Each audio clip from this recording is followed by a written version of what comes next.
할렐루야. 아멘. 아, 실로 오랜만인 10년 만에 하나님과 여러 교회 앞에서 선교 보고를 할 수 있도록 인도해 주신 우리 하나님을 찬양합니다. 아멘. 그리고 원하옵기는 이 선교 보고를 통하여 하나님께서 남겨두신 이 많은 주의 종님들이 캄보디아의 복음화에 쓰임을 받으시기를 기원드립니다. 아멘. 작년 10월에 제가 살고 있는 아파트 단지 앞에 어느 중형교회가 새로 이제 예배당을 지어서 이전을 해와서 예배를 드리고 있었어요.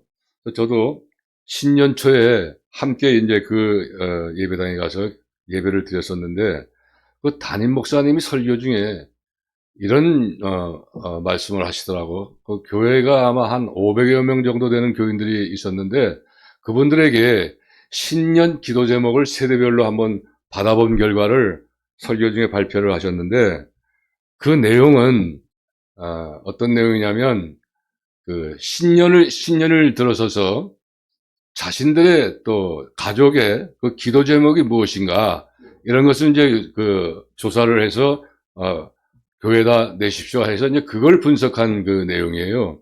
그래서 보니까 20대에서 40, 50대의 교인들의 그 기도 제목 순위, 그러니까 금년도에 내가 가장 필요한 게 뭐고 하나님께 원하는 것이 무엇인가 하는 그 순위를 쭉 한번 조사를 해봤더니 40, 50대 교인들은 그 전체 교인 500명 중에서 약 50%대로서 제일 먼저 1위가 경제에 관한 것이었어요. 그리고 두 번째 2위로는 약 한 30%대로 그 가족들의 가족들의 건강이고, 이제 마지막으로 3위가 20% 정도가 전도, 구제, 이런 어떤 교회 신앙생활에 관련한 그런 새해 기도 제목이라고 이제 발표를 했어요. 그리고 교인들 중에 반대로 50대 이후분들의 기도 제목 1위는, 그러니까 젊은 사람 말고 이제 나이가 많은 그 50대부터의 분들의 그 기도 제목 1위는 가족 건강이었고, 다음 2위는 돈 문제, 그냥 경제 문제죠. 그 다음에 이제 세 번째가 교회에서 신앙생활 안에 필요한 것들, 그런 것이 이제 기도 제목이라고 발표를 하는 걸 제가 들었습니다. 그러면 여러분들은 지금 한국교회 전체 교인들의 그 금년도의 기도의 소원의 기도 제목은 어떻다고 생각을 하십니까? 물론 저는 여러분들이 섬기시는 그 교회는 다르다고 생각을 하지만, 아마 다른 교회 교인들 전체의 소원들이 아마 이 교회와 대동소이하지 않는가 하고 저는 보게 되는데, 별만 차이가 없을 것 같아요. 그렇게 생각이 되는데, 왜냐하면 그동안에 한국교회가 너무나 오랫동안 이 인본주의적인 기복신앙에 빠져 있기 때문인데, 이러한 오늘의 한국교회를 보고 교회 안팎에서는 이 기독교인들도 일반 자연 종교인들처럼 이 종교 생활을 하고 있다는 거예요. 그렇게들 생각하고 있기 때문에 그렇습니다. 그런데 요즘 흔히들 말을 하고 있는 이 종교 생활이란 그 말의 그 언어는, 어원은 과연 어디서부터인가요? 그것은, 이 어원은 1945년도 그 불의의 권력자 히틀러를 암살하려고 조직했다가, 조직에 가담을 했다가 발각이 돼서 처형을 당해서 순교한 독일의 본헤퍼 목사님이 남기신 말인데, 여러 명언들이 있죠. 근데 그 가운데 요즘 한국교회에서 많이 회자가 되고 있는 말은, 그 악을 보고도 침묵하는 것과, 침묵하는 것은 그 자체가 악이라는 그 말과, 또 종교는 인간이 만든 것에 불과하다. 따라서 이 기독교는 종교가 아니다. 다만 하나님과의 만남이다라는 말 중에서 이 종교 생활이란 말을 먼저 한국교회가 많이 사용을 하고 있다는 것입니다. 자, 그러면 이런 종교 생활의 의미는 어떤 것이 있겠습니까, 여러분? 자, 그것은 우주 만물의 창조주 하나님이 아닌 그저 피조물일 수밖에 없는 인간들이 모든 것의 중심이 된다는, 소위 인본주의적 사상을 가지고 그 정욕적인 생활을 한다는 것을 비하한 말로서 이제 이 성령으로 거듭난 그리스도인들의 정작 해야 할 그 참신앙을 하지 못하고 있다는 것을 의미한 뜻인데, 여러분, 그러면 성령으로 거듭난 우리들의 신앙생활이 대부분은 이렇게 종교생활로 타락한 그 근본 원인은 또 어떤 것이겠습니까? 오랜 기독교 역사 속에서 수없이 많은 원인들이 있겠지만, 오늘 먼저 초대교회부터 우리 신앙을 고백하게 된 사도신경에 관련해서 간략하게 한번 살펴보게 될 텐데, 자, 이 신앙 고백서인 이 사도신경은 그 예수님 당시 12제자들의 그 충실했던 신학을 요약으로 고백하여 가르쳤다는 점에서 오늘날에도 카톨릭 교회와 개신교회 여러 교파가 전례대로 교인들에게 그 교리 교육과 또 예배자들의 그 신앙 고백으로 인용이 되고 있지만, 이 개신교 교파 중에는 성경 침례교 등 여러 교단이 이 사도신경을 카톨릭의 그 잔재로 보고 배격하고 있다는 것은 사실이에요. 자, 심지어 이단인 신천지 등에서도 나름의 이유로 이 사도신경을 인정하지 않고 있다는 겁니다. 자, 그 주된 이유는 성경에 수록되지 않았다는 것과 이 그리스도의 그 지역 강화 해석 문제 등 여러 문구에 문제가 있기 때문이라는 것인데, 사실 정통교파에서도 이 사도신경을 교파마다 다르게 해석을 하고 있고, 또 이것이 기독교를 반대하는 불신자들에게, 그러다 보니까 이것들이 종교행위로 빌미를 제공할 수 있다는 것을 생각해 볼 때, 예를 들면 한국교회가 신앙을 고백하는 사도신경에서는 예수님께서 본디오 빌라도에게 고난을 받으사로 기록이 되어 있고, 또 카톨릭 교회에서는 본디오 빌라도 통치 아래로 이렇게 사용을 하고 있어요. 자, 그리고 성공회는 본티오 빌라도의 치하에서로 이제 인용되고 있다는 것은 그런 것을 볼 때 당시 예수님의 십자가 사건을 로마 총독인 빌라도에게 전적인 책임을 전가했기 때문인데, 예수님께서 수동적으로 주셨다는 내용이 된 것이지만, 정작 성경 말씀을 자세하게 우리가 한번 읽어보고 자세하게 그 분석을 해보면, 이때 빌라도는 죄가 없는 예수님을 석방을 시키시려고 무단히 애를 썼다는 것을 우리 성경을 보면서 잘 알 수가 있어요. 자, 마태복음 27장 24절에서 25절 말씀에서와 같이 예수님을 석방하려는 그 빌라도의 태도를 보고 많은 유대인 무리들이 밀란을 일으킬 것 같은 협박을 하자, 이제 빌라도는 유대인 무리들 앞에서 물로 자신의 손을 씻어요. 그리고 자신은 예수님의 피에 대해 분명하게 죄가 없음을 선언해요. 또 유대인들도 그 죄값을 자신들이 치르겠다고 선언을 했어요. 실제로 예수님께서 십자가에 죽으신 사건의 전적인 책임은 당시 유대인인 그 대제사장과 이 서기관 등 유대 백성들에게 있다는 것이 분명해요. 그리고 요한복음 19장 11절 말씀에서도 예수님은 빌라도에게 이렇게 말씀하세요. 나를 너에게 넘겨준 자의 죄는 더 크다라고 빌라도를 질책하시는 말씀이 있었어요.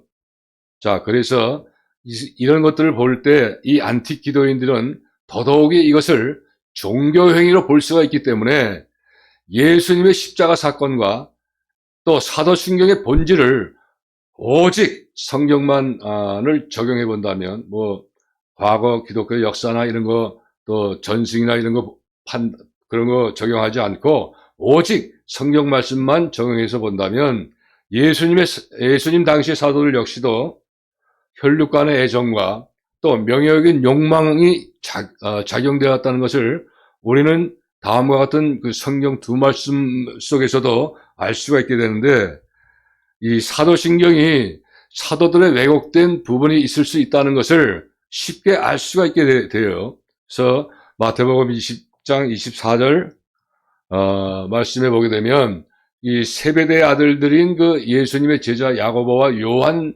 사도의 그 어머니 살레모의 어머니가 이 혈육 간의 애정과 명예욕을, 또 그리고 나머지 명예욕을 부리는 걸 우리가 그 성경책을 봐서 알 수가 있어요. 그리고 나머지 열제자들도 그러한 그 실로메를 보고 포악성과 질투성이 나타나는 그런 말씀이 있어요. 그래서 그 말씀과 또 갈라디아서 2장 8절 이하의 말씀을 보게 되면 이 8절 말씀에 하나님께서 베드로에게 유대인을 위한 사도로 일할 권리를 주셨다라고 기록이 되어 있어요. 자, 그리고 이 바울 사도에게는 이방인을 위해 사도로서 일할 권리를 주셨다고 기록이 되었고, 이어서 이 11절 이하의 말씀에서는 이신득의의 원리의 말씀 전에 사도 베드로의 그 외식, 그러니까 죄를 짓게 하는 정력 9가지 9가지 중에서 하나인 베드로의 명예교에 대해서 사도 바울이 직접 베드로 사도에게 책망하는 말씀이 기록되어 있어요. 자, 이것은 당시 그 베드로 사도가 그 안디옥 교회에서 이방인 성도들과 함께 어울러서 식사를 하던 도중에 그 예수님의 형제 야고보가 그 보낸 율법주의적 경향이 아주 컸던 그 유대인들이 그곳에 도착을 하자마자 이 베드로는 그 자리를 피해요. 자신의 명예 때문에. 그런 것을 이제 책망하는 말씀이 기록되어 있어요. 그래서 우리가 보게 되면, 우리는 과연 이 초대교회 당시의 사도들도 이 자신들의 죄의 정력에서 자유하지가 못했다라는 것을 알 수가 있게 됩니다. 그리고 여기서 특이한 것은 베드로의 명예욕으로 외식한 사건을 뒤이어서 이 초대교회 당시 사도들은 포함해서 이 세상 모든 구원을 받는 모든 성도들에게 오직 믿음으로 예수님의 의를 득하게 된다는 이신득의 말씀이 선포되었다는 말씀이 있다는 거예요. 자, 우리 모두 이신득의 그 핵심이 되는 말씀인 갈라디아서 2장 20절 말씀을 한번 합독해 보도록 합니다. 자, 화면에 나오죠. 화면을 보고 시작. 내가 그리스도와 함께 십자가에 못 박혔나니 그런즉 이제는 내가 산 것이 아니요 오직 내 안에 그리스도께서 사신 것이라. 아멘. 이제 내가 육체 가운데 산 것은 나를 사랑하사 자기 몸을 버리신 하나님의 아들을 믿는 믿음 안에서 사는 것이라. 아멘. 함께 하시는 동역자 여러분, 방금 우리 모두가 합독한 말씀에서 우리가 그리스도와 함께 무엇을 받겠다는 말씀이겠습니까? 물론 우리의 옛사람이 죽었다는 의미겠지만, 그렇다면 실제로 못 박힌 것은 또 무엇을 말씀하시는 것이겠습니까? 갈라디아서 5장 24절에 이것을 말씀하시고 있어요. 이 대답을. 자, 우리 모두 이 말씀도 화면을 보고 한번 합독하도록 합니다. 시작. 그리스도 예수님의 사람들은 육체와 함께 그 정과 욕심을 십자가에 못 박았느니라. 아멘. 자, 바로 우리 육체들이 언제나 지니고 있는 그 정과 욕심을 말하는 것이며, 자, 이것을 십자가에 못을 박아서 쥐었다고 말씀하시는 것인데, 그러면 정과 욕심은 구체적으로 무엇을 말하는 것이겠어요? 자, 바로 우리 안에 뿌리를 깊게 내리고 있어서 우리로 하여금 죄를 짓게 만드는 정욕을 말씀하시는 거예요. 그러면 또 여기서 이렇게 질문을 할 수도 있게 되는데, 아니, 우리 그 인간들의 본능인 그 정욕이 어떻게 해서 죄가 될 수가 있습니까? 라고 질문할 수가 있어요. 자, 그러다 보니까 사실 대부분의 사람들은 이 정욕이라고 하면 그저 게을른 것과 옳지 않는 성관계로만 생각을 하는데 사실 그렇지가 않습니다. 성경 그 신구약의 그 말씀 전체에서 보게 되면 이 정욕이라는 그 단어가 모두 20회로 기록이 되어 있어요.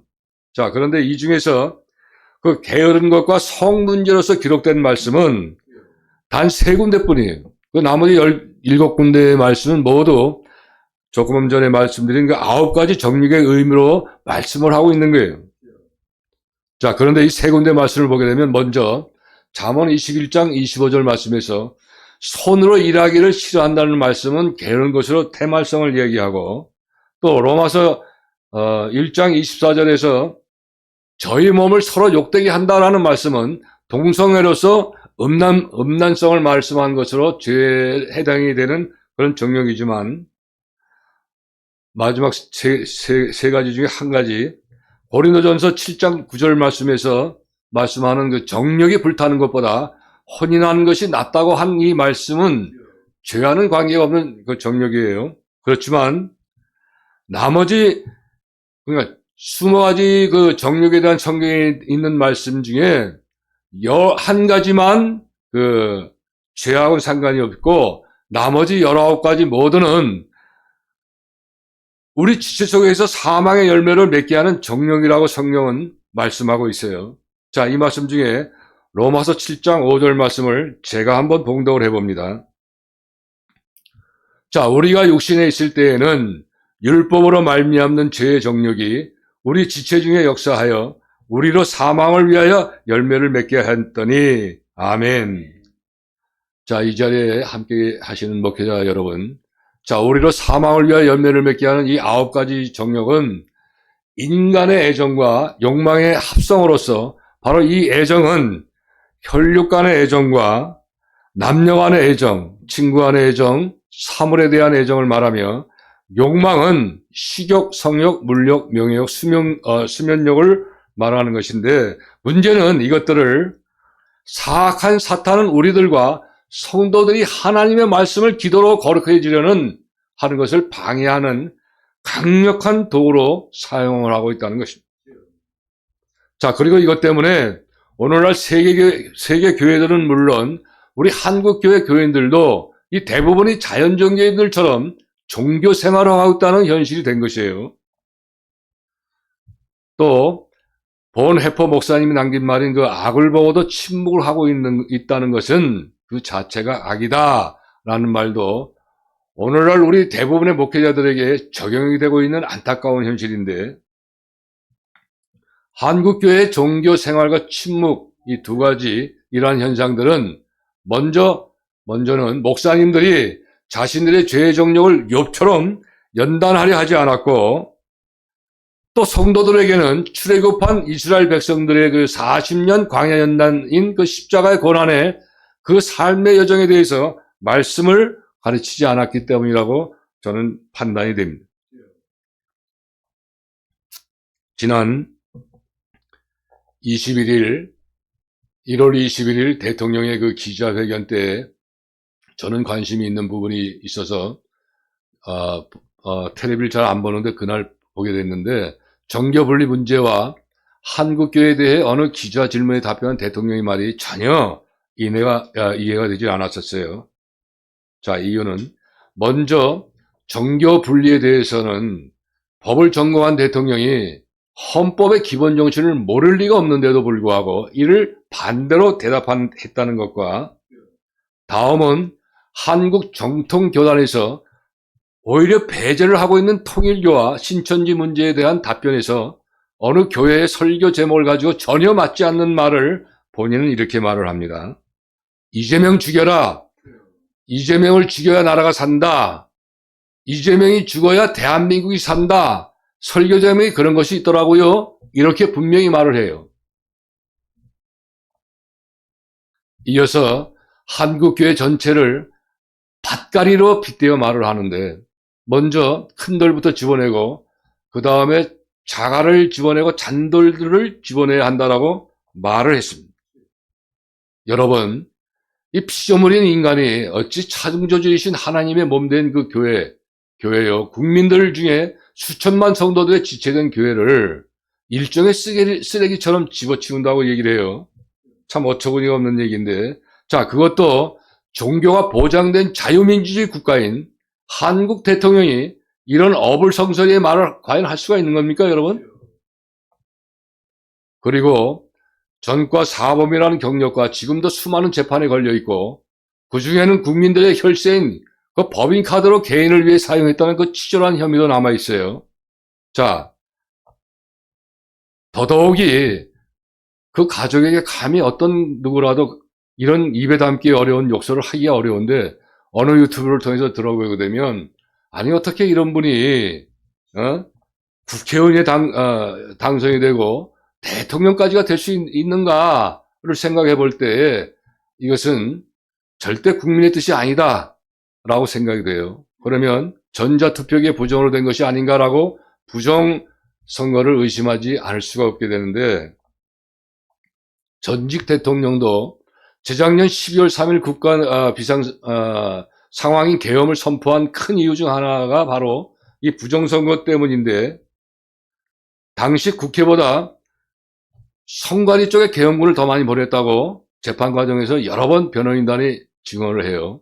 그리고 전직 대통령도 재판을 받으면서 직접 증언을 했는데, 또 많은 국민들도 이 부정선거에 대해서 이게 진짜 부정선거냐 아니냐를 가부를 알고 싶어하는 그런 이런 상황에서도 보면, 이상하게 지금까지 여야 정치권이나 선관위에서 이 전자투표 서버를 모두 열어서 공개를 하게 되면 현직 국회의원이나 대통령이 과연 국민의 뜻대로 당선이 된 것인지 아닌지를 확실히 드러나게 해서 이 과연 불필요한 그 국력을 낭비할 필요가 없는데도 불구하고 공개를 하고 있지 않기 때문에 저는 지금도 이 부정선거에 대한 의심이 풀어지지 않고 있는 것이 사실이에요.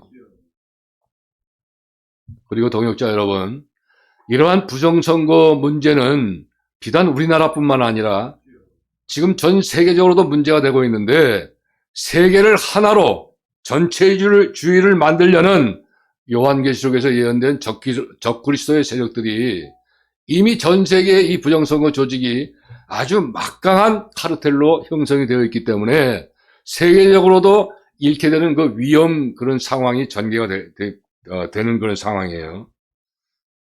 또 우리 현실을 보게 되면 대통령의 기자회견이 끝난 직후에 곧바로 한국교회가 모두 폐쇄될 수도 있는 그 악한 법안이 일부 국회의원들에 의해서 발의가 되고 있는 등 우리나라에 우리에게도 전혀 예전에 없었던 최악의 위험이 발생하게 될 이런 시기에 한국교회는 부정선거와 이후 전개될 모든 교회 탄압에 대해 전혀 아무런 그 언급과 외침이 없고 침묵으로만 일관하는 지금의 한국교회는 제2의 신사참배와도 같은 그런 영적 간음들을 하고 있다는 것이 그런 것이 되는데, 자, 이것은 왜 이런 현상이 일어나는 것입니까? 이미 2013년도에 부산에서 한국교회의 주체로 WCC를 개최했던 것부터 시작되어서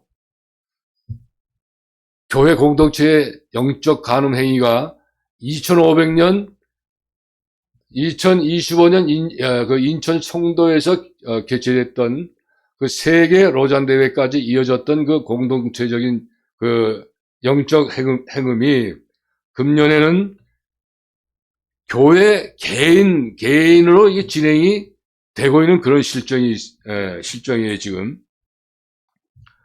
자, 금년도 1월 1일에 제가 아내가 친정집에 볼일 있다고 해서 갔기 때문에 저 혼자 집에 있었을 때예요. 저는 평소에는 그 TV를 보지를 않지만 그날은 혼자 있었기 때문에 잠깐 TV를 이제 시청을 하게 됐어요. 그러면서 이제 어느 기독교 방송국을 채널을 이제 옮기자 마침 그때에 1885년도에 그 최초로 조선으로 파송되었다가 1902년 6월 11일 군산 어청도 앞바다에서 타고 있던 그 여객선의 그 침몰로 인해서 순교한 그 미국의 그 북감리 소속인 아펜젤로 선교사님을 그 AI로 불러내요. 그 선교사님이 당시 조선 선교 사역에 그 활동했던 그 내용을 대해서 영상으로 아펜젤라 그 선교사님을 영상으로 불러놓고 질의응답을 하는 그런 내용이었었어요. 많은 청년들과 함께 하는 자리에서 어느 교단 총회장 감독님은 마지막 대화로 그 아펜젤라 젤러 선교사님에게 이렇게 얘기해요. 천국에서 우리 다시 또 만나 지금 못다한 대화를 재개하자는 뜻을 전하면서 끝났던 그런 풀이었었는데, 여러분들은 이 이야기를 들으시면서 생각이 나시는 그 성경 인물이 떠오르실 거예요. 자, 바로 이스라엘의 그 초대 왕인 그 사울 왕일 것일 텐데, 우리가 그 사무엘상 28장 3절 이하의 말씀들을 보게 되면 사무엘 선지자가 죽자마자 블레셋의 대군 무리가 이스라엘을 공격하려고 수넴 땅에다가 진을 칠 때에 이 사울 왕은 크게 두려워 떨며 여호와께 여쭈어요. 어떻게 좀 이 상황이 어떻게 될까요? 여쭈려고 그랬지만 전혀 응답이 없으신 거예요. 그러자 이제 그 사울은 어찌할 수가 없기 때문에 어찌할 수가 없어서 이제 전에 쫓아냈던 그 여인 무당에게 변정을 하고 찾아가요. 찾아갔을 때 무당은 사울에게 자 누구의 혼을 불러내어 물어보는 것이 좋겠냐라고 묻습니다. 근데 사울은 이때 사무엘의 혼을 원해요. 여기서 중요한 것은 이 사울이 사무엘을 불러달라고 부탁할 때에 이 하늘로부터 내려달라고 하는 것이 아니라 땅에서 올려달라고 무당하게 부탁을 했다는 것이에요. 즉 지옥에서 불러 올려달라고 죽은 자의 혼을 그것도 한 번이 아니라 6번씩이나 표현을 했다는 것인데 바로 8절과 11절과 13절과 14절과 15절 16절에서 표현을 했다는 것은 이 초원설 그 자체가 악령술이에요. 그래서 이 사탄의 속임수이며 하나님을 대적하는 그 심각한 영적 간음이라는 그 의미로서 거듭 기록이 된 것인데 이것을 바로 사무엘서뿐만 아니라 레위기 19장 31절 이하의 말씀에서와 또 신명기 18장 9절 이하의 말씀 등 성경에는 여러 곳에서 이것을 경고하는 말씀들이 많이 있어요. 그런데도 불구하고 한국교회 어느 목사님의 이와 같은 행위에 대해서 한국교회는 지금까지 침몰을 하고 있다는 거예요. 여러분 이사야 58장 9절 이하의 말씀에서 보게 되면 이와 같은 그 그릇된 지도자들에 대한 책망의 말씀들이 기록이 되어 있어요. 제가 봉독을 합니다. 들의 짐승들아 산림 중의 짐승들아 다 와서 삼키라. 그 파수꾼들은 소경이요 다 무지하며 벙어리 개라. 능히 짖지 못하며 다 꿈꾸는 자여 누운 자여 잠자기를 좋아하는 자니 이 개들은 탐욕이 심하며 족한 줄을 알지 못하는 자여 그들은 몰각한 목자들이라. 다 자기 길로 돌이키며 어디에 있는 자이든지 자기 이만 도모하며 피차 이르기를 오라 내가 포도주를 가져오리라. 우리가 포도주를 잔뜩 먹자. 내일도 오늘같이 또 크게 넘치리라 하느니라. 아멘이라고 얘기할 수가 없죠.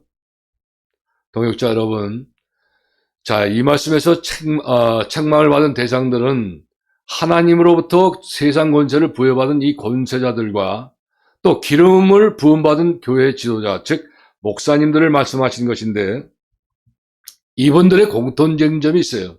바로 죄를 짓게 하는 자신들의 정력대로 살아가고 있다는 점이에요.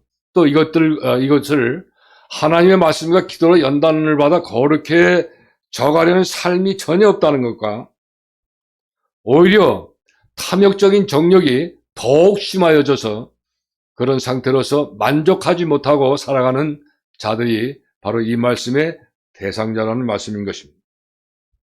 따라서 한국교회는 앞에서도 이미 언급한 것과 같이 이러한 현상들의 영향을 받았기 때문에 오늘날 대부분의 교인들이 바로 이 종교 생활을 하게 된 실정이 되고 목회자들 또한 교회를 탄압하려는 악법을 강행하려는 등 악을 보고도 침묵하고 있으며 또 교회 목회자들이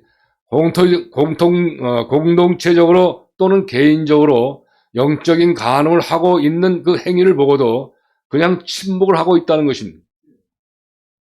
그러나 이런 현상은 비록 우리 한국 교회뿐만 아니라 지금 전 세계 교회로 확산이 되고 있는 그런 추세인데 그 이유는 지금의 때가 바로 예수님께서 곧 재림하실 때라기 때문이라는 거예요. 때문에 지금은 하나님께서 세상 마지막 때에 예정하신 구원자들, 즉 온 땅의 3분의 1 모두를 구원하시기 위해서 이미 조성하신 남은 자들을 사용하셔야 할 그런 때이나 사람의 안목으로서는 이 남은 자를 볼 수가 없어요. 그렇기 때문에 열왕기상 19장 10절 이하의 말씀에서 보게 되면 우리가 이를 확인할 수 있는 그런 말씀을 주셨어요. 하나님은. 자, 북이스라엘 왕인 그 아합의 아내 이세벨이 자신의 바알 선지자들이 갈멜산 사건으로 450명이 죽임을 당한 것을 안 후에 엘리야에게 앙심을 품고 그 즉시 죽이려고 할 때에 엘리야는 호렙산으로 피신을 합니다. 이때 여호와께서 엘리야에게 피신하는 그 이유를 묻자 엘리야 선지자는 똑같은 대답을 두 번씩이나 이렇게 대답을 합니다. 이세벨이 주의 종 그 선지자들 모두 다 죽였고 단 한 사람 남아있는 자신도 죽이려고 해서 피신을 했습니다라고 그렇게 말을 하나님께 하죠. 그러나 하나님께서는 이렇게 대답하십니다.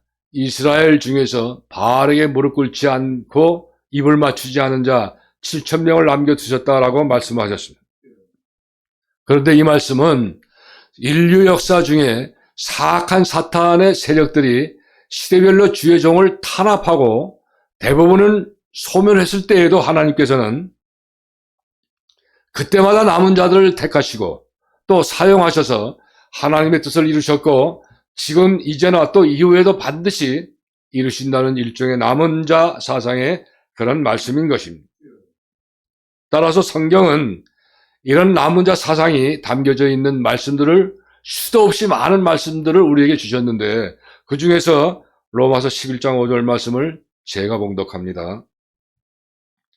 그런즉 이와 같이 이제도 은혜로 택하심을 따라 남은 자가 있느니라. 아멘, 아멘입니다. 동역자 여러분, 실제로 가까운 근대사를 보게 되면 이 중국이 문화혁명을 했을 때에 중국 정부가 중국에서 선교 활동을 하던 해에 해외 선교사 6,000명을 모두 다 추방을 했었어요. 이때 당시 중국 내 기독교의 인구수는 약 한 75만 명이 있었다고 해요. 근데 그 후 약 10년 후에 그 모택동 부인 그 강청은 이렇게 얘기를 합니다. 중국 안에 기독교인들 모두 소멸됐기 때문에 단 한 명도 없다라고 아예 신문에 발표까지 해요. 정식적으로 발표를 했지만 그 후 중국이 개방 정책을 폈을 때 추방되었던 선교사님들이 다시 중국으로 입국해서 제일 먼저 중국 내의 기독교 인구를 재조사를 합니다. 재조사를 했더니 그 숫자가 75만 명에서 3,500만 명으로 크게 확산이 되었다고 발표를 했던 사실을 아마 여러분들은 다 아실 거예요. 자, 여러분, 바로 이런 사실의 현상을 보고 남은 자 사상이라고 말씀을 하시는 거예요.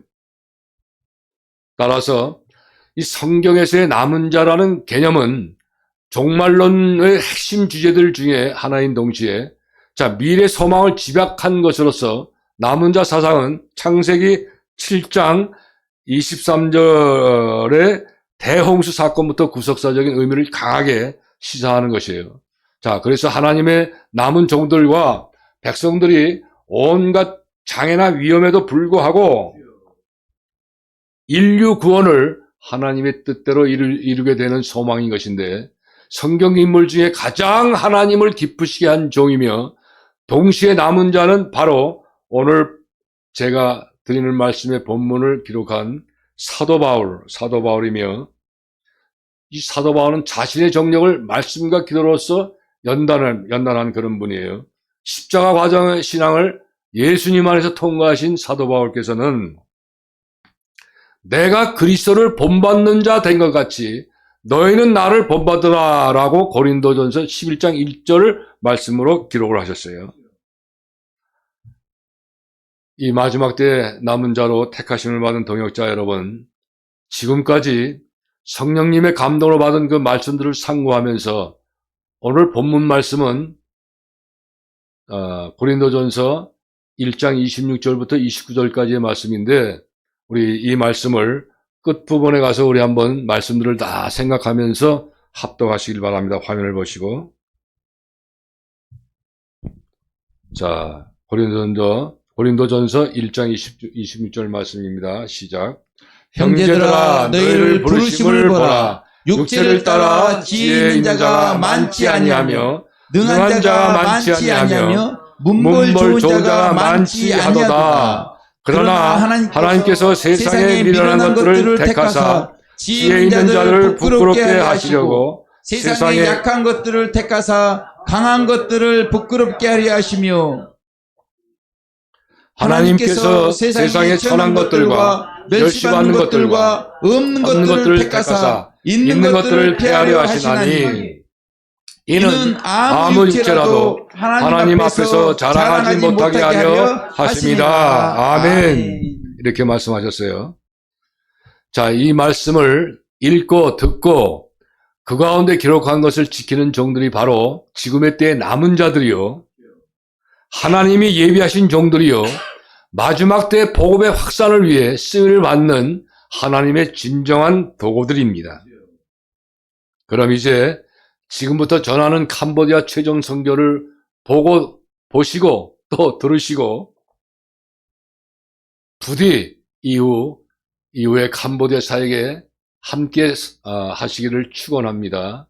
또 그러면서 캄보디아 선교 사역 비전에 대해 제가 지금부터 자세하게 보고를 드리겠습니다.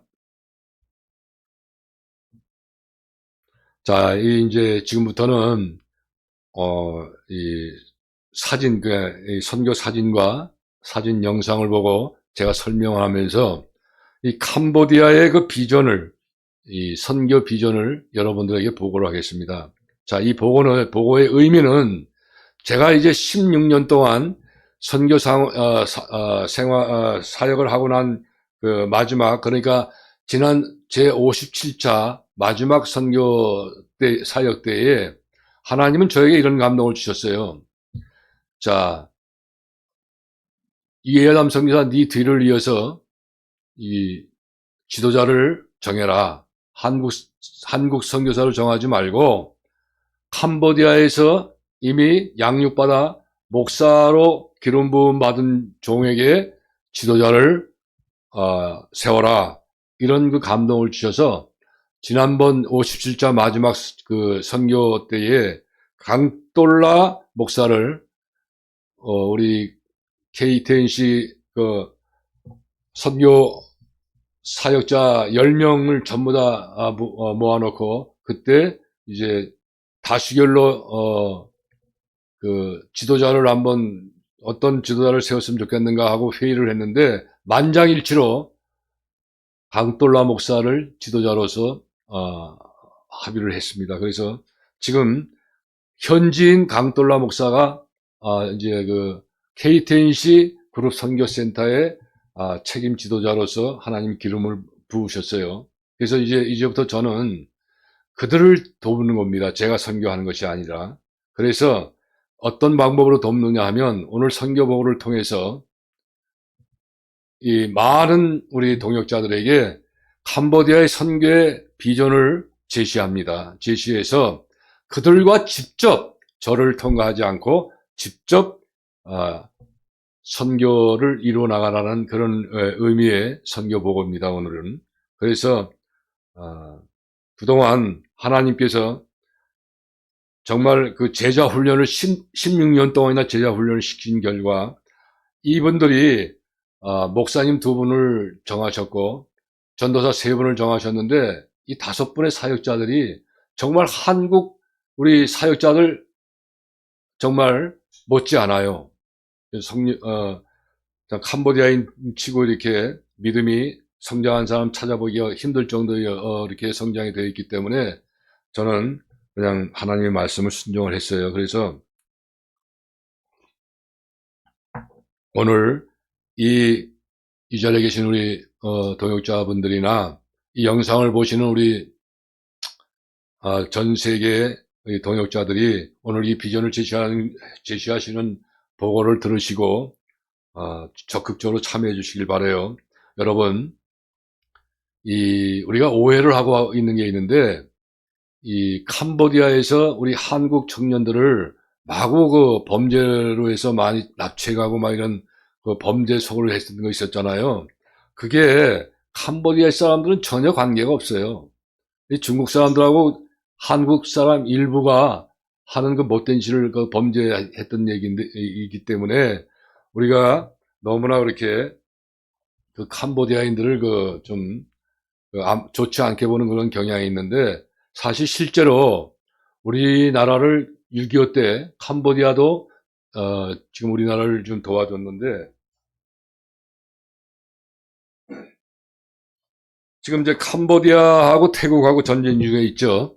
지금 태국이 이제 그 총선 때문에 잠시 이제 좀 멈추고 있는데, 이 6.25 때 태국도 우리나라를 도와줬지만, 태국은 이제 우리나라를 이 군인들을 파견시켜서 전쟁에 임하게 했지만, 이 캄보디아는 군인들은 우리나라에 파견하지 않았지만 달러를 지원했어요. 또 의료도 지원해주고, 그것이 바로 이 책, 그, 6.25 전쟁 1129일, 이 책을 그 이종근 그 부영회장이 쓴 책이에요, 이 책이. 근데 이 책에 보게 되면, 그 내용이 캄보디아가 우리나라 6.25 때 적극적으로 도와줬던 내용이 있습니다. 그래서, 자, 이 부영산업의 이종근 회장님도 지금 캄보디아에 많은 그 봉사를 하고 있어요, 봉사활동을. 그렇기 때문에 우리도 캄보디아 쪽을 조금 좋지 않게 보는 경향을 이제 좀 지양하시고, 오늘 제가 이 영상과 사진을 보여드리면서 캄보디아의 그동안 이분들의 그 따가운 그런 모든 그 선교의 그 복음장과 이런 것들을 여러분들이 확인하시고 적극 동참해 주시길 바라요. 자, 제일 먼저 사진은 이 한국어 전문 학교예요, 이게. 전문 학교 교회인데, 이 학교를, 이 학교를 강짱뜨리아 목사가 직접 학생들하고 지은 거예요, 이게. 2층 건물을. 캄보디아는 건물 허가 이런 게 없어요.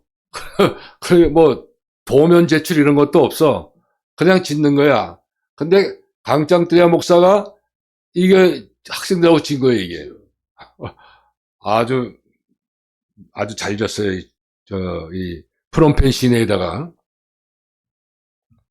자, 이 학교 교회에서 이 학생들이 주일 예배를 드리는 그런 사진이에요.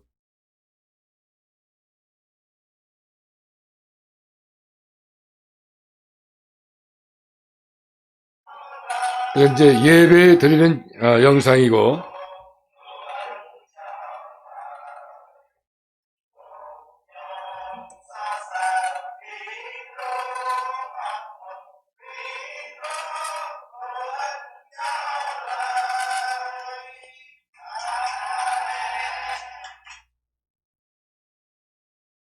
자, 이렇게 이들이 한국인 없이 스스로 지금 6년, 7년 동안 스스로 자기들끼리 예배를 드리는 거예요, 지금까지.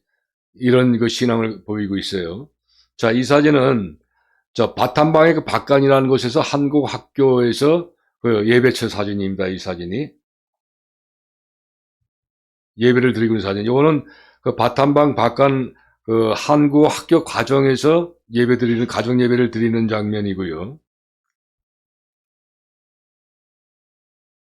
이 박간 학교 교회에서도 예배 드리는 영상입니다.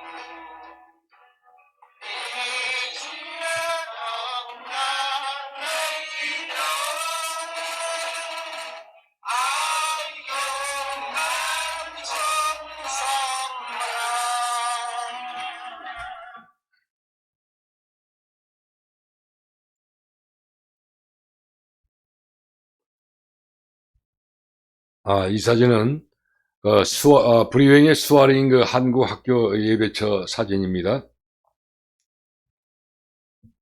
자, 이 사진은 프놈펜 점저 양문교에서 성탄절 예배, 어린이 예배를 드리는 장면이고요. 그래서 바로 이 교회가 선교사님들이 가게 되면 여기서 방이 있고 주방이 있고 해요. 그래서 여기서 생활할 수가 있는데 한 달에 한 300불 정도면 자는 것과 생활하는 것이 해결돼요. 참고적으로 알고 계시고, 여기서 생활하면 됩니다. 이 사진도 이제 어린이 예배, 성탄절 예배를 드리는 사진이고, 이 사진은 이제 성탄절 예배가 끝나고, 우리 홍석번 전도사님이 이게 같이 간식을 하고 있는 그런 사진입니다. 자, 이것은 건달 엉스울 양문교회 예배 사진입니다.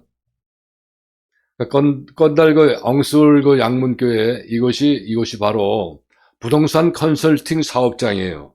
그래서 여기 한 5만 평 되는 부지를 개발을 했는데 지금 한 반 정도는 땅이 매매가 됐어요. 그리고 공장들도 한 5개가 들어섰고 이렇게 해서 여기서 이제 뉴타운이 시작되면서 이 교회가 세워져 나가는 거예요. 참고적으로 보시고. 자, 여기 공장 세워진 5개 공장 중에 일부 이 사진인데 이 캄보디아 이 엉술 부동산 컨설팅 사업장에 나머지 개발되지 않는 부분을 계속해서 땅을 판매를 해야 되고 또 거기다 공장들을 계속 지어나가면서 캄보디아인들을 흡수해요. 이 캄보디아는 아직까지 좀 이 산업 기반이 좀 허술하고 좀 하기 때문에 이런 공장에 들어섰을 때에 그때 뉴타운이 형성이 되고 공장에 그러니까 산업 기반이 어떻게 되어 있냐면 농업하고 그냥 가내공업이에요. 신발 공장이나 의류 공장. 근데 바로 이런 의류 공장이나 신발 공장을 중국 사람들이 많이 캄보디아에 와서 그 공장을 임대해 가면서 이 제품들을 만들어내고 있어요. 지금 현실이. 그래서 거기에서 그런 뉴타운 형성해 나가면서 이제 교회들이 확산되어 나가는 그런 입장입니다. 참고하시기 바라고. 이게 공장에서 또 다른 공장에서 일하는 사진입니다. 자, 이것은 지방의 껌벗 스럭치라는 곳의 양문교회 예배에 주일 예배하는 그런 사진, 장면 사진이에요.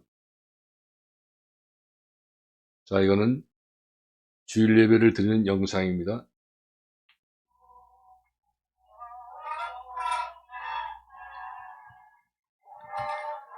시골이라 굉장히 경치가 좋죠?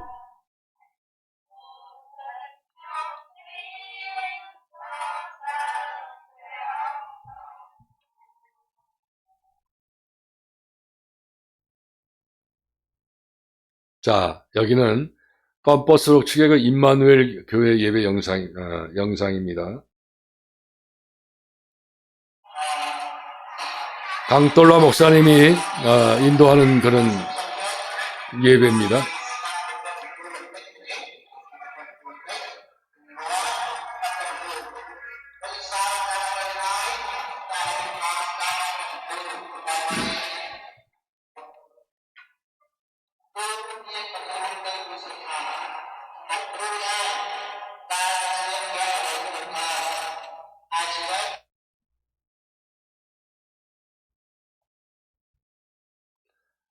이 사진은 수록축의 은혜교회 예배 사진입니다. 예배 영상.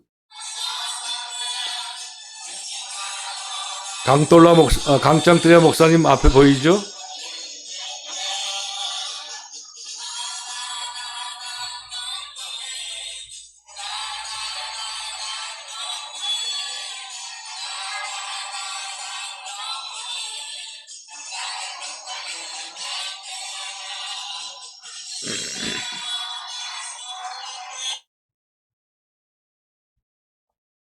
자, 이 사진은 수록축에 있는 예수사랑교회 건물 사진이에요.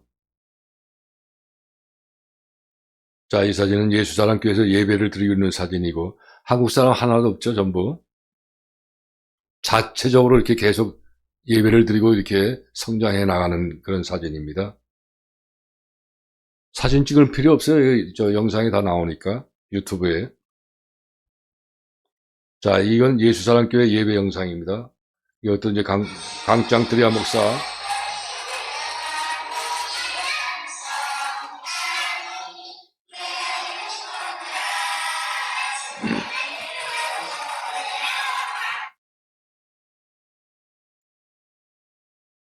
근데 이 예수사랑교회가 아주 오랫동안 손을 안 봐가지고 이게 막 고장이 많이 나 있어요. 지금 지붕이 떨어져 나가고 밖에 허술하고 그냥 전부 다 그 벽도 그냥 새카맣고 갈라지고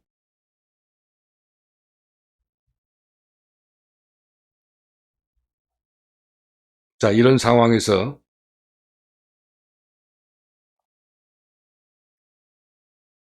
강돌라 목사님이 학생들을 데리고 수리를 하는 영상입니다, 이게.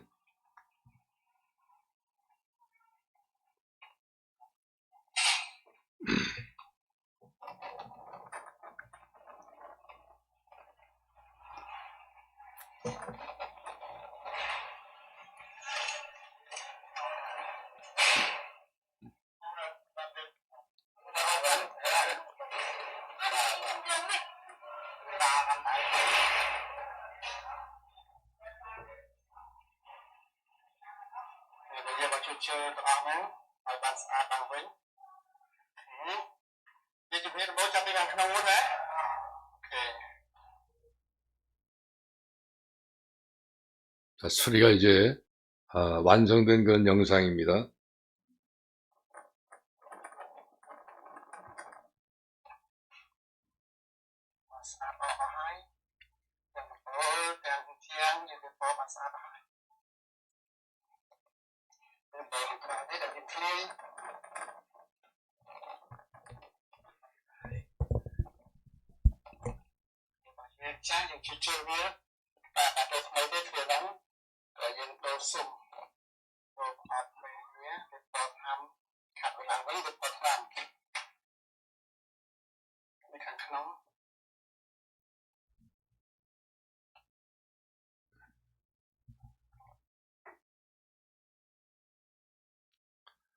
자, 지금 방금 여러분들이 보시다시피 이 교회가 이렇게 허물어져 가지고 수리하고 이렇게 하는 것도 지난번에 우리가 선교를 갔을 때에 울산의 목사님이 이 장면을 보고 마음이 굉장히 아파했어요.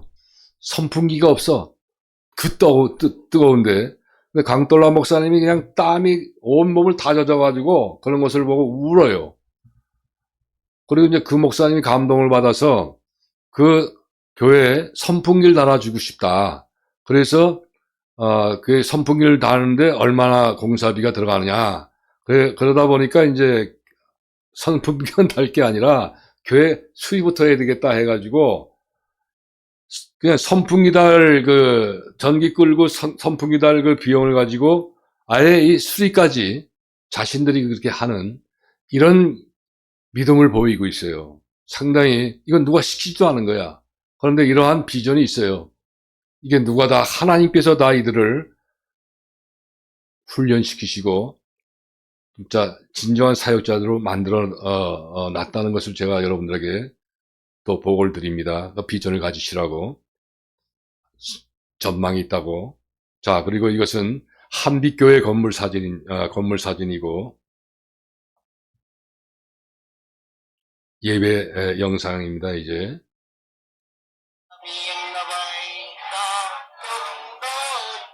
이것도 강짱뜨려 목사 인도하고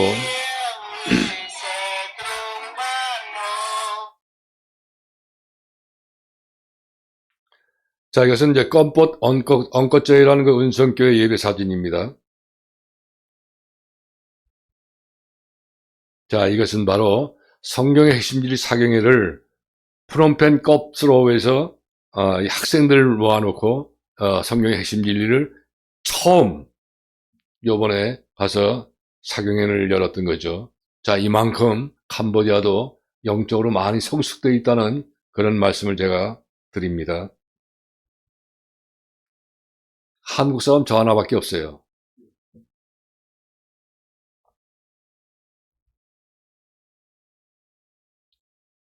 자, 그 다음에 지난번에 57자 선교하러 갔을 때에 최초로 자체적으로 심령 부흥회까지 열게 돼요. 이게 건달 양문교회에서 이제 부흥회, 심령 부흥회를 여는 거예요. 전도하러 다니면서 전도한 전도한 분들을 모셔놓고 부흥회를 하는 거예요. 자, 그런데 이런 부흥을 하는데 이 캄보디아는 2500년 동안에 이 불교가 꽉 자리를 잡고 있어서 지금도 불교 인원이 97.5%예요. 97.5% 국민수에.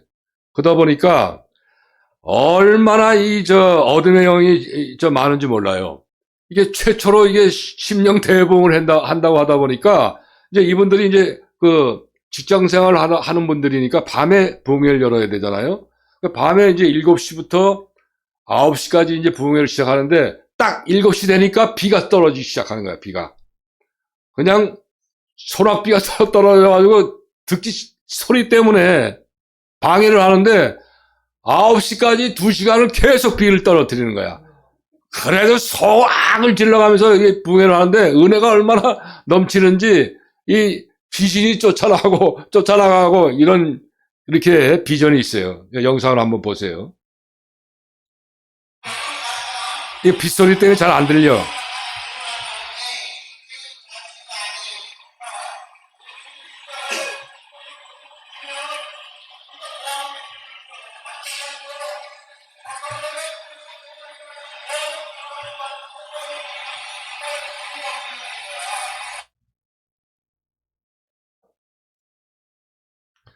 자, 이 KTNC 그룹 선교센터 사역자 간담회를 또 열어가지고 이제 열기 전에 이제 기념사진을 가진 겁니다. 이게 바로 KTNC 그룹 선교센터 사역자들이에요. 핵심 멤버 사역자들. 자, 여기서 이제 재작년에 9월 11일 날 현지인 강돌라 목사와 강짱드리아 목사 현지에 가서 우리 교단에서 목사 안수를 주는 그런 사진입니다.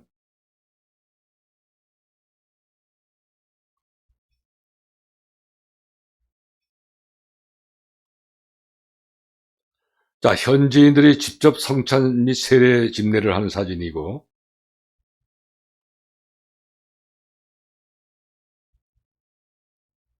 자, 이것은 여기 이제 가운데 있는 분이 캄보디아 장로의 신학교 출신 나렛 전도사인데, 자, 이분이 지금 46살이에요. 46살인데 한국 목사님하고 결혼을 하고 싶어 해요. 처녀예요. 그런데 24년 재작년에 신학교를 졸업하고 지금은 유치원에서 부원장으로 이제 생활을 하고 있는데, 이분이 한국 목사님하고 결혼하고 싶어 하기 때문에 하나님이 이런 감동을 주시는 거예요. 자, 이제 한국에서 이제 교회를 캄보디아에서 교회를 세우려면 하나님이 3,300개 교회를 세우라고 8년 전에 강돌라에게 계시를 하셨어요. 2달 동안에. 강돌라가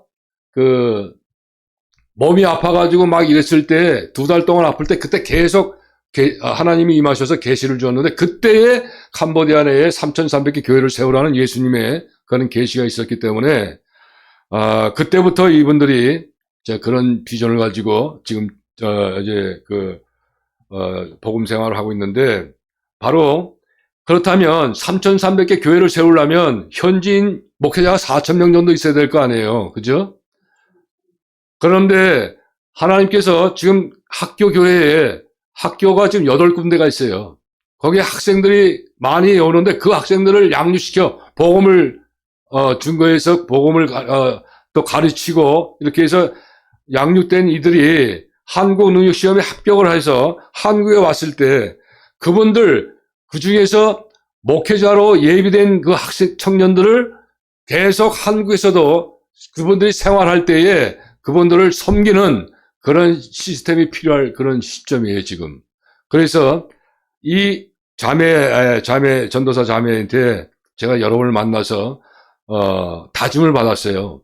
한국에 시집 오면, 한국에서 캄보디아 예비 사역자 되는 분들, 한국 근로할 때 섬길 수 있겠느냐? 일주일 동안만 시간을 주십시오. 제가 믿음이 아주 좋아요.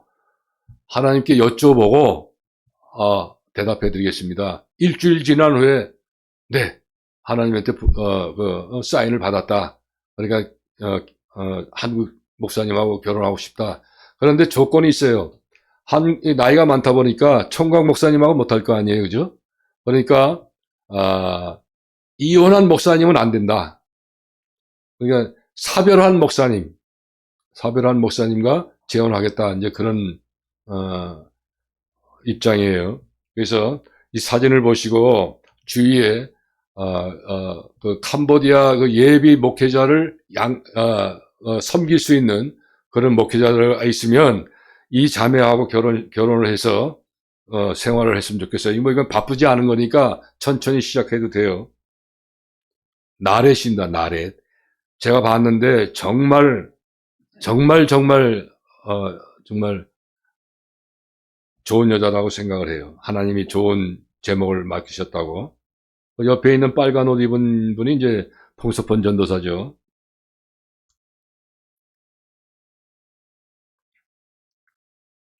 강돌라, 요 앞에 있는 어린애가 이름이 모세예요, 모세.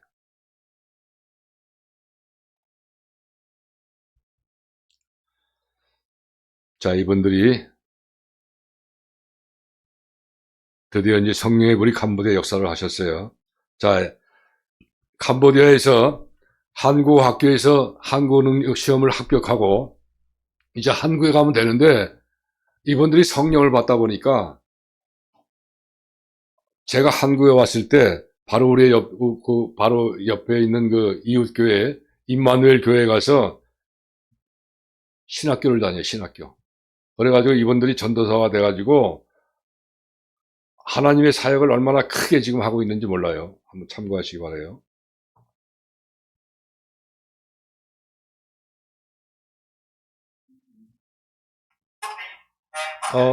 이게 그게 아니네?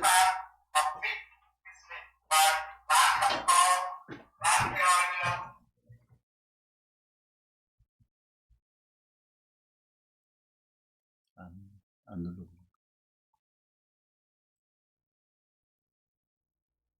천천히 하셔도 돼요.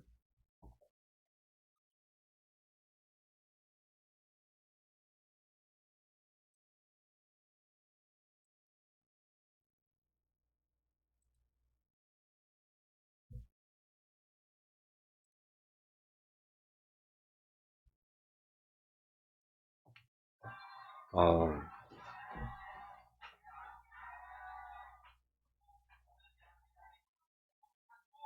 소리 조금 키울 수 없나요?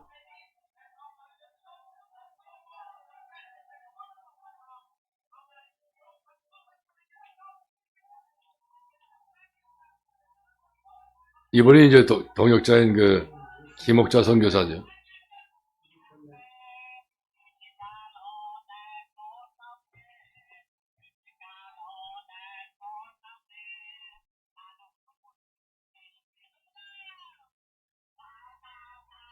소리가 너무 작은데?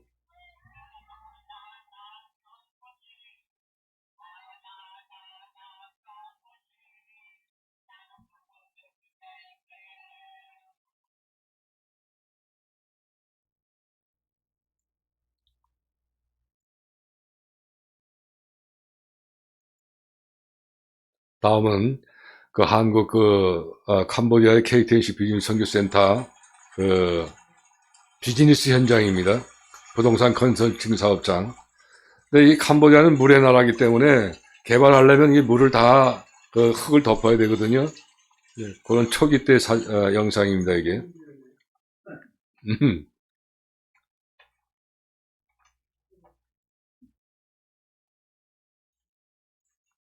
바로 여기에서 지금 5만 평분이 지금 이걸 개발한 거예요, 이 땅을. 근데 이게 아직도 50%가 남아있다는 거죠.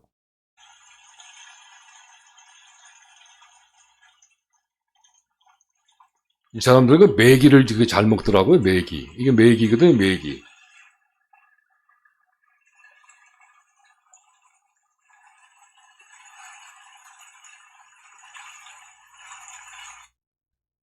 자, 바로 이 껌봉점.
자, 이 영상은, 자, 이 캄보디아 강돌라 목사가 지금 진행하고 있는 그 엉수올 부동산 컨설팅 사업장입니다, 여기에서 전도 집회를 하는 그런 장면입니다, 이게.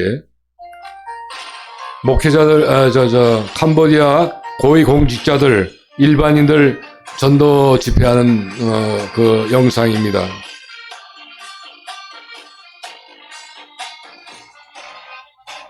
자, 이거 한국 선교사님 관계없이 참여 안 하고 자기들끼리 스스로 그런 이 전도 집회를 가졌다는 것은 정말 이게 비전이 많이 크다는 얘기죠. 앞으로의 비전 전망이 아주 많이 있다.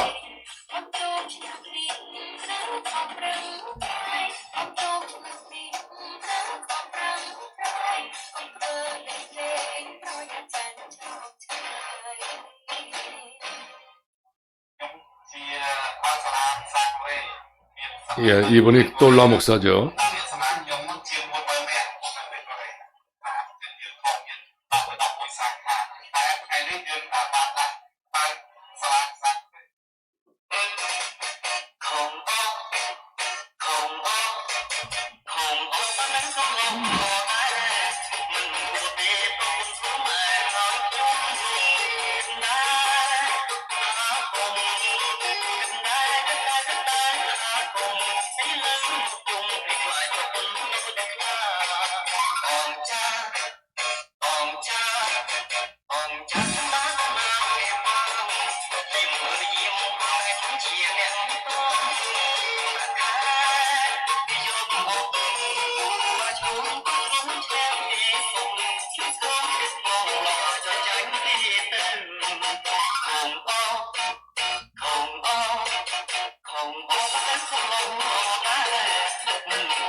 그러니까 자신들의 비용으로 이렇게 전도 집회를 이게 아주 거창하게 한다고 하는 것은 앞으로 전망이 많이 있다. 비전이 선교에 대한 그것을 암시하는 그런 영상입니다. 이게 바로 강돌라 목사의 그 사업장이에요. 여기가.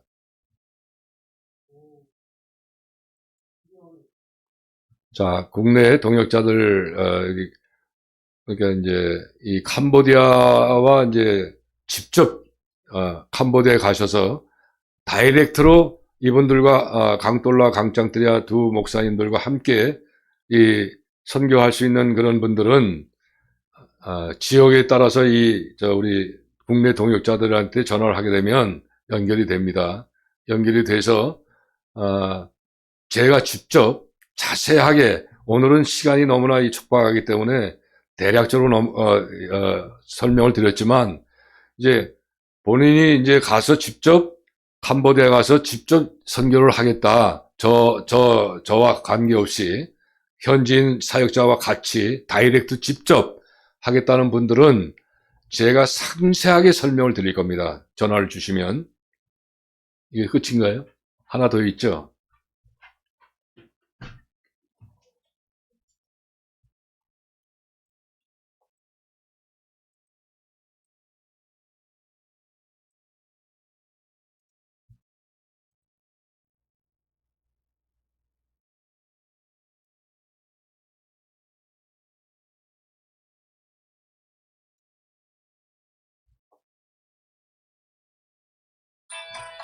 이거 본 거예요, 지금.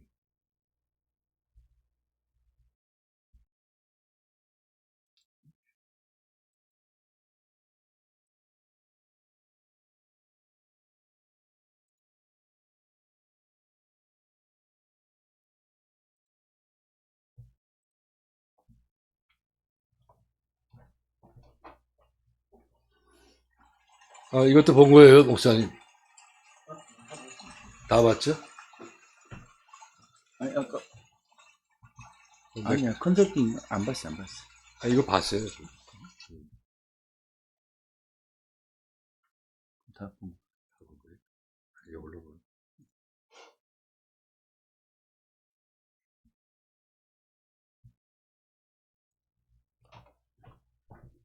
저 방금 말씀드렸지만 오늘 조금 이제 그 준비가 좀 허술했던 걸 좀 죄송하게 생각을 하고요. 이렇게 비전이 있습니다. 그러니까 강돌라 목사와 그 강짱트리아 목사가 정말 그 믿음이 아주 굉장히 많은 믿음이 좋은 그런 분들이니까 아마 이 영상을 보시고 캄보디아의 선교를 이제 희망하시는 분들은 조금 전에 나갔던 우리 동역자분들에게 좀 연락을 주시면 자세하게, 오늘은 시간이 너무 밤에 늦고 해서 제대로 이제 설명을 못 드렸는데, 이 신청을 해서 전화를 주시면 제가 아주 한 2시간 정도의 상세하게 설명을 드리면 확실한 그 캄보디아의 선교 비전이 있다는 것을 여러분들이 인지하게 될 것입니다. 그래서 부디 이 마지막 때에 이 캄보디아의 선교에 아마 그 목숨을 걸어서 하게 되면 반드시 큰 좋은 열매를 하나님께로부터 맺혀 드릴 수 있다는 것을 저는 확신을 해요. 16년 동안 이 사역을 했기 때문에 저는 이 사역을 하면서 어떤 사람의 도움을 받지 않고 전적으로 100% 하나님께 도움을 받고 하나님 뜻대로 하나님께서 시행하신 거예요. 그렇기 때문에 저는 자신 있게 이 선교 사역이 확실한 열매가 있고 확실한 비전이 있다라고 감히 말할 수가 있습니다. 그렇기 때문에 이 영상을 보시는 분들, 희망하시는 분들, 많은 분들이 참여하셔서 하나님의 큰 영광이 되시는 그런 종들이 되시기를 간곡하게 부탁을 드리면서 이 마무리 기도를 우리 북한 선교사님이신 황두익 목사님 나오셔서 마무리 기도를 해주시고 모든 걸 끝내겠습니다. 오늘 선교보고를 끝내겠습니다. 또 함께 하신 여러분들 감사하고요. 우리 양건룸 목사님께 특히 감사의 말씀을 드립니다. 천국에서 상 받으십시오. 목사님 나오십시오.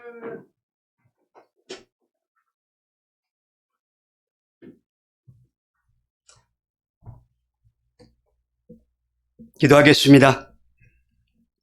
사랑이 많으시고 자비하신 아버지 하나님, 은혜와 사랑을 진심으로 감사를 드립니다. 우리 이해담 성사님을 사랑해 주시는 가운데 16년 동안도 함께하여 주시고 지켜주시고 보호하여 주심을 감사합니다. 아버지 하나님, 강돌라 목사님에게 함께하여 주시옵소서. 그 돌라 목사님을 주축으로 해서 10명의 사역자에게 강하고 능력 있는 성령 충만함을 부어 주시옵소서. 강력한 리더십을 허락하여 주시사 아버지 하나님이여, 참으로 하나님의 뜻 가운데서 하나님의 나라가 온전히 세워지는 놀라운 역사가 일어날 수 있도록 함께하여 주옵소서. 주변의 어떤 환경에도 영향받지 아니하고 그 어떤 어려운 환경을 돌파할 수 있는 강력한 영역을 허락하여 주시옵소서. 지금까지 16년 동안 잘 갖고 오신 그 사역이 연결되어질 수 있도록 함께하여 주시옵소서. 자립심을 허락하여 주시사 아버지, 또한 사업장에게도 함께하여 주시사 참으로 번성되게 하여 주시고 지경이 넓어지는 역사가 일어날 수 있도록 주님께서 함께하여 주옵소서. 이 일에 힘을 합하고자 하는 동역자님에게도 함께하여 주시고 좋은 환경을 열어주시고 아버지 하나님, 모든 것이 합력하여 선을 이루어낼 수 있는 놀라운 능력을 허락하여 주옵소서. 우리에게는 아버지 하나님, 세상 땅끝까지 선교해야 할 사명이 있는 줄로 믿습니다. 선교가 우리의 마지막 카드인 줄로 믿습니다. 우리 이 선교를 위해서 목숨을 다하여 아버지 최선을 다하는 믿음을 허락하여 주옵소서.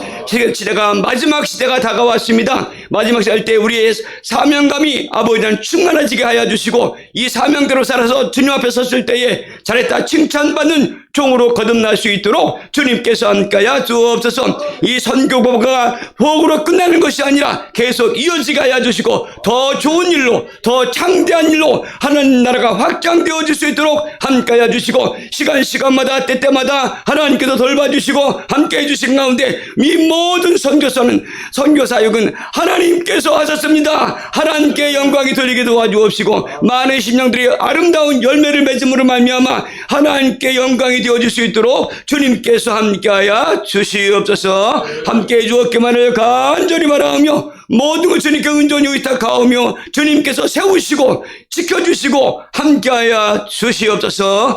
존귀하신 예수 그리스도의 이름으로 간절히 기도드리옵나이다. 아멘.